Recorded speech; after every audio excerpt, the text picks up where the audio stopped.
Soul Garden.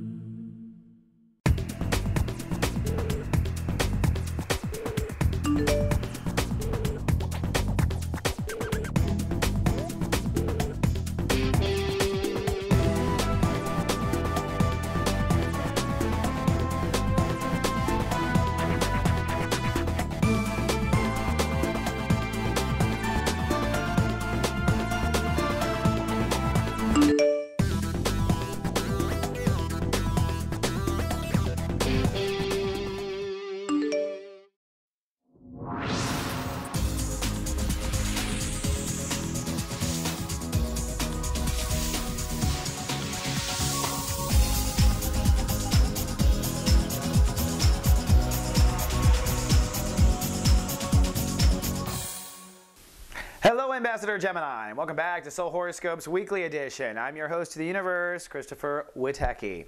And this week's free horoscope is sponsored by Soulmart.me, where we now have for download the 2012 Act 2 videos. These are videos where I dive deep in April, May, and June, carrying on the story, you building faith, setting the pre-story of what will happen when Jupiter moves into your sign at the end of Act 2. Seriously, it's going to be a fun time. A lot of introverted stuff, and it's well worth the price, $4.95. And now you can instant download. We didn't have that before, now we do, which is super slick. And come on down to soulgarden.me, where we have a whole bunch of twins walking around and talking to each other and posting. Seja, our writer, is writing it up like a storm. In fact, we have a lot of Gemini writers on the site. Cliche? No, I don't think so. But come on down, tell us what you think. We want to know what you think. And at least register so we can send you an email if shift hits the fan. Now this month, the Aries energy is triggering a lot of profound change. For the twins, it is how you see yourself in the context of the world. Perhaps in the old days, you saw yourself as blue collar, or green collar, as they say now, or a white collar, or this class or that class, or the young one, or the fat one, or the dumb one, or the third born, or all these terms. Especially you like to hold on to these terms to define, even though you say you don't want to, you actually do. But that whole quantum shift has been happening since the sun crossed over Uranus. And as we start on Monday, it is another mini Uranus day. Uranus causing breakdown. So there might be a social breakdown, or a communication breakdown with a friend, or a reputation breakdown, or something gets posted about you on Friends, on your Facebook that's not cool. But whatever it is a lesson. As always, the universe is highlighting where maybe you need to take a look at some things. Now there's a good chance that this happens, that this whole thing happens in your head, because the moon is in Leo and you're very prone to head games. So you might actually have a lesson that has to do with the way you manage your own thoughts. Remember, Mercury is retrograde right now. On Tuesday, Mercury rules the day, so this is the last retrograde day to look at your life from an inside-out perspective. And when you're a Gemini, inside-out means that your inside voice has become your outside, and your outside has become your inside, or the twins have switched spots. All right, how you want to look at it. There are two distinct personalities, so it's a reverse perspective. It's the last day to look at the reverse perspective. The moon does start to move into Virgo at this time, so you might have a little bit of uneasiness on this particular day. And when the moon crosses Mars, there might be a little shake-up at home. Remember, you are also re-looking, Mars retrograde, looking again at maybe the different actions you should take at home right now. Different actions at home, or different actions with self-nurturing. So that kind of highlights on Tuesday. Now don't forget, on Tuesday, we have office hours. Our Soulmart practitioners come on camera and give you a free office hours on webcam. It's turning out to be great. A lot of people are learning how to use their webcam. A lot of people coming on webcam for the first time in their life.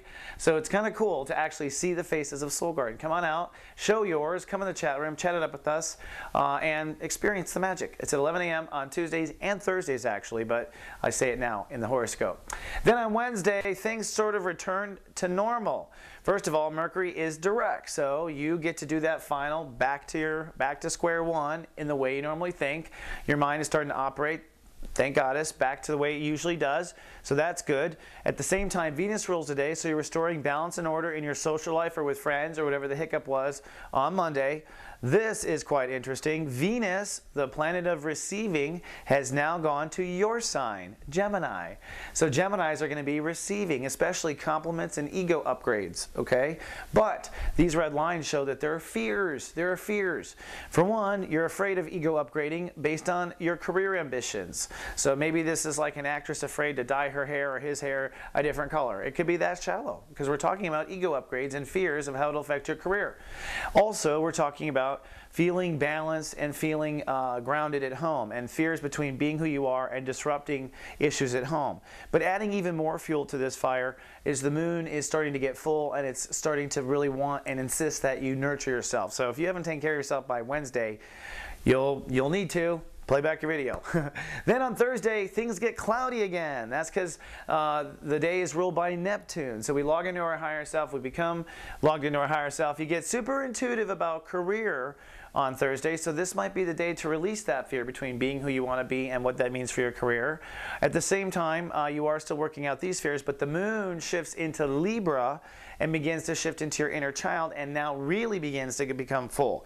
And this is going to be the next 36-hour theme, is your emotion of your inner child and whether or not he or she has gotten what he or she wants. All right. Now, if you were watched over by the Guardian Agency, where I'm always covering your astro, I'm doing a new feature which I call Past Life with Texts, where I'm going to dig to your natal chart and send a few interesting facts about your past life, and you tell me if it applies to the moment. Something I'm working out the algorithms on for those watched over. Then we have a full moon Friday. On Friday, it's a full moon Friday, and for the twins, it means your inner children are lit up with huge emotion. Now, for almost 2 years, you have been working on the recovery and the rescue of your inner child from your childhood or whatever it has been. This means finding your dreams. This means discovering true love. This means following your heart as the first step in life. So you are emotionally feeling your inner child's perspective. Depends on your story and where that is. Is your inner child pissed? Is your inner child jealous? Is your inner child angry? Is your inner child happy, excited, seeing the future? Where is your inner child on Friday? Good question. But part of it too is the opposition. It's a tug of war with the sun. So what does your inner child feel in regards to your social life? How do those two play out? Do your friends let you be who you want to be? Can you be who you really want in society? That's really where the work is crafting your role in the world right now. But your inner child has plenty of things to say about it on Friday. And speaking about talking on Friday, hey, SG Live, Carolyn Engel and myself are live with our webcam radio show. We actually get pretty wacky and fun. And we have right now guest star, Zodiac director Bernadette Morgan from England, talking it up about all the Aries secrets and how they do their thing. That's at 11 a.m. Pacific time, and there's a chat room. And if you can't make it, we do record it. Then over the holiday weekend, things kind of literally smooth out. First on Saturday, Mars rules the day, so we're going to want to act on Saturday, move forward on Saturday. If you made some sort of major decision with your social life or friends, you want to go ahead and act that out on Saturday, get it over with, do it. Do what you have to do. The moon is coming off of a full moon, but it moves out of your inner child and into your daily reality. So if you haven't taken care of your body or health or something, not going to be a fun weekend. You really want to focus on living in the moment, drawing your boundaries, feeling comfortable with yourself, because that's what is being promoted. But check this out. The sun now begins a 10-day opposition of Saturn, which means this issue of inner child versus the world has to be worked out. It doesn't just go wait the full moon. That was just the introduction. For the next 10 days, you are constantly changing your social life, modifying your inner dreams, changing your social life, going back to your inner dreams, and finding the balance between the two, ultimately. All right, Gemini, that's all I have for your 7-day forecast, but I'll see you in 7 more. And until then, live, love, be.